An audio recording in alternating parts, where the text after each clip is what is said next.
Howdy y'all, welcome to Nerd Studio. We're out at the range today with the John Deere 4066R. Stay tuned.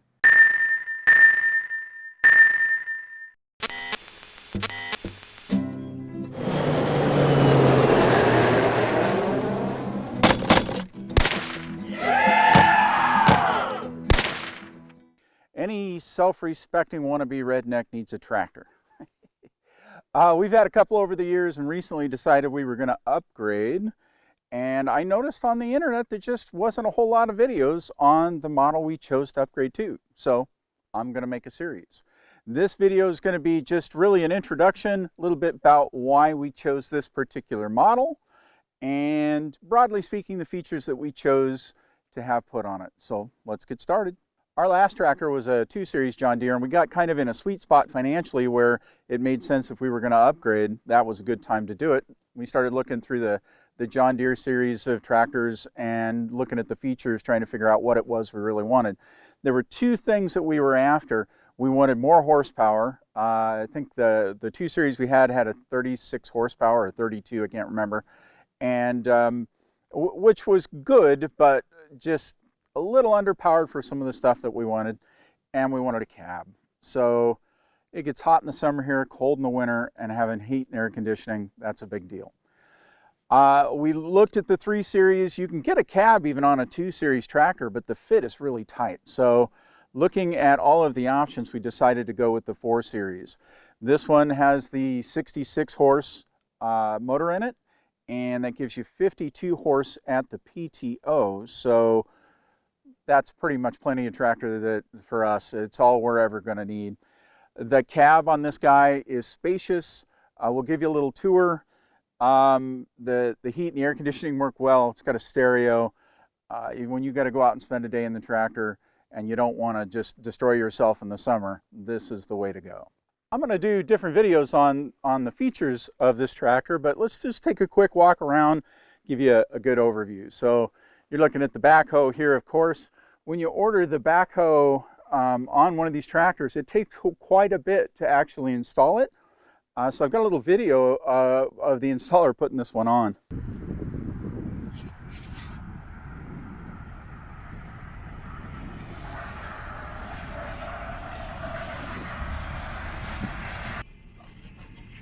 Ooh, look at that. Look how shiny and new and clean it is. That won't last long.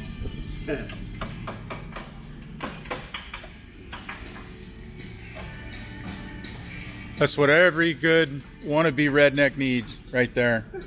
The 4066R.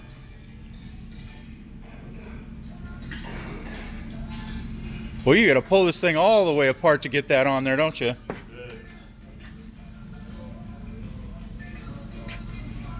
To add all the mounting frames.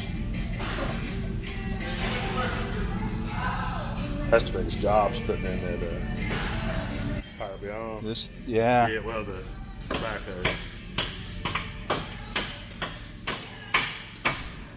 So, how much of this is new for the Power Beyond? These and... Well, that's what the backhoe frames. And then he's running the lines for the Power Beyond. Wow. Put it in there. Put it in back.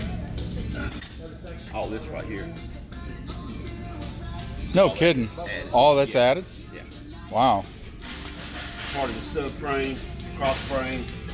This ties up to your loader. Tie the loader and the backhoe together. This boat goes up and bolts to your loader frame. I knew it was some work. I didn't realize it was that much work.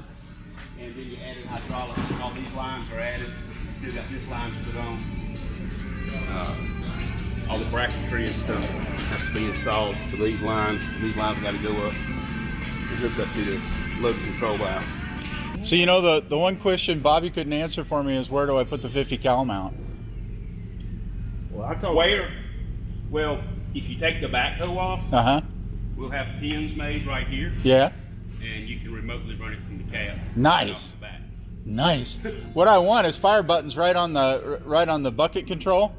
Yeah, because there's some room there, I think, just to Yeah, a little adjustment. Yeah, Maybe because flip we a can switch. take on the loader, we can put twin cannons on the loader. You can Oh. raise the loader, get your elevation. You, my friend, have got this You don't down. have to use the steering wheel. You've thought through this, obviously. Yes, I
So there you go. The Power Beyond is really, you know, much more than just the hoses and stuff that you see there, that whole frame to it. This backhoe is quite a bit more. That's an 18-inch bucket. I think we had a 10-inch bucket on the last tractor, and it's quite a bit more powerful. One of the other features on this backhoe that I found I really like is the outrigger controls. On the 2032, on the 2 Series, those outriggers would move and you'd be flipping dirt around, and if you weren't paying attention and jumped on that thing too much, you could rip your leg up with the outrigger. This one's much more controlled, and for somebody who doesn't do this stuff professionally, that's pretty smart. Back here you've got the exterior controls for moving the tractor back and forth. This is something that the 2 Series didn't have, so if I'm trying to attach an implement by myself, I can actually set it up so that I can use these buttons to move the tractor back and forth, and the PTO up and down. You can see that knob there, which is going to make it great for being able to put attachments on and off. Again, I'll make more videos about this as time goes on. Of course, you got the auto leveling loader there.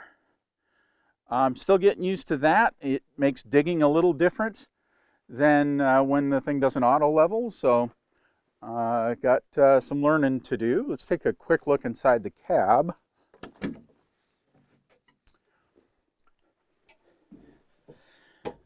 So you've got 2 doors, one here, one there. You've got 2 doors. This door here on the right really isn't for getting in and out. It's really, you know, if you just need to talk to somebody, you can do that. Because you've got controls and stuff in the way, just not going to be able to get in and out of there. But hopefully you can hear with the both doors closed just how kind of soundproof, well, it's not soundproof, but how much noise that the cab really takes care of for you. You don't need to wear headphones or anything using this tractor, which is fantastic.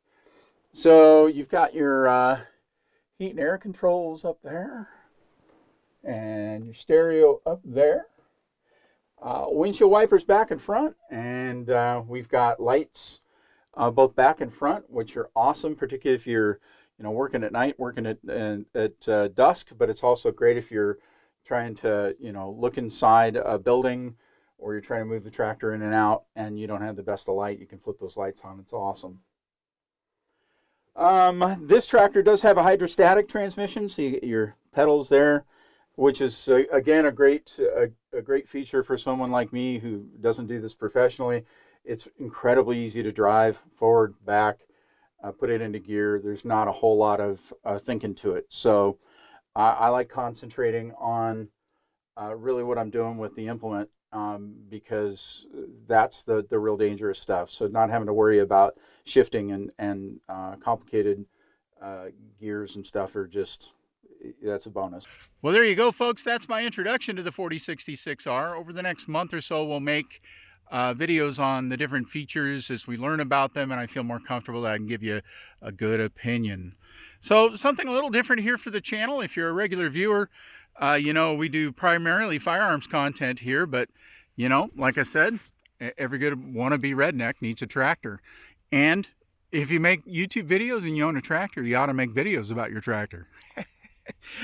All right, folks, in case you don't understand, go back and watch some other content, but we always finish up by saying, always remember, anyone can shoot and have fun. We'll see you next time.